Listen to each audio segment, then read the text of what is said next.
ඉරානයේ කක් දූපත දෙසට යාත්‍රා කරමින් තිබූ නෞකාවක් ඉලක්ක කර ගනිමින් ඇමරිකානු ප්‍රහාරක ජෙට් යානා අද අලුයම ප්‍රහාරයක් එල්ල කර තිබෙනවා. පනවා ඇති නාවිකා විහිර කිරීමට සහාය දැක්වීම සඳහා මෙලෙස බොස්ට්වානා ධජය යටතේ යාත්‍රා කරමින් තිබූ ලේක්ස් නම් වූ නෞකාව අක්‍රිය කළ බව එක්සත් ජනපද මධ්‍යමාන දෙන ඒකකය නිවේදනය කර සිටියා.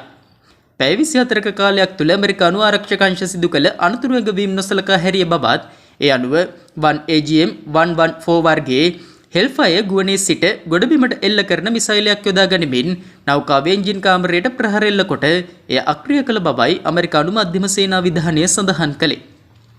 මේ අතර ඉරානය විසින් කුවේටේ සහ බහරේන්හි පිහිටි ඇමරිකානු ආරක්ෂක අංශ කඳවුරු ඉලක්ක කර ගනිමින් බැලිස්ටික් මිසයිල් ප්‍රහාර මාලාවක් එල්ල කර තිබෙනවා. එහිදී කුවේට් අලි අල් සලීම් කඳවුර වෙත බැලිස්ටික් මිසයිල් ප්‍රහාර 3ක් සහ බහරේන්හි පිහිටි ඇමරිකානු නාවික හමුදා කඳවුර වෙත එල්ල කළ බැලිස්ටික් මිසයිල් 2ක් සාර්ථකව ගුවන් ආරක්ෂණ පද්ධති විසින් විනාශ කළ බවයි මධ්‍යම ආරක්ෂක සේනා විධානය සඳහන් කළේ. මෙම ප්‍රහාරයන්ට ප්‍රතිචාර වශයෙන් ඇමරිකානු ප්‍රහාරක ජෙට් යානා කශ්ම දූපතේ පිහිටි ඉරාන IRGC අනදෙන කඳවුර ඉලක්ක කරමින් ප්‍රහාර මාලාවක් එල්ල කර තිබෙනවා.